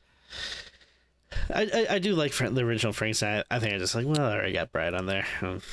Yeah, and then the final one that you didn't have this time, but you did have last time, was number 28, Insidious. Okay. So, Yeah, I mean, I think I mentioned before at the start that I purposely did not look at my old list when I was making this list because I didn't want to be influenced, because it would have been very easy just be like, all right, let me just copy and paste and then make a few switcheroos or whatever. So, yeah, so a lot of that stuff that was on the list, it's not like obviously it's not like I hate those movies now, they suck. But yeah, it's just a combination of, I can't remember every movie, so some stuff I forgot about. Some stuff that's just like, oh yeah, I like that, but there's some new stuff I'm adding, or also a lot of stuff too that's like, oh, I like it, but if I haven't watched it recently, it might not be in my mind as much or as memorable as much as maybe some other stuff. So I'll still stand by those choices, but yeah, it's yeah. I don't have quite as much as you, but I have still a reasonable list here. So my ones that I had last time but didn't make the cut this time were 100 Night of the Creeps, which I think I just need to see again. I don't really remember it very well. It's a fun one, yeah. 99 Blood Rage. I actually still think this is a blast. This was one of these ones where I had a lot, I've got some fun, silly stuff, and this was just like one too many silly movies, so I had to keep that off. 98 God Told Me To. Now, I actually loved this more than I did then. I've just since decided it's more of a sci-fi movie than a horror movie. So that's fair. I do like it more than I did back then. It's just that I've declassified it as horror. 97 The Haunting. I kind of just need to see that again. The original Haunting. When a Stranger Calls, 96. Good, but it just got bumped off. There was enough new things that it didn't make the cut. I mean, I think it has the very iconic, calls coming from inside the house thing, but I mean, I don't think there's like I don't find much more of the movie that compelling. Yeah, but that wasn't the first movie to do that, Tim. Just to clarify. Oh, Black Christmas. Well, I wasn't going to spoil it, but since you brought it up, yes, there you go. I'm sorry, I'm spoiling the like 40, 50-year-old movie. That's not the point. 93 was Hills Have Eyes, so we both had that last time, and neither of us did this time. That was just a case it got bumped off.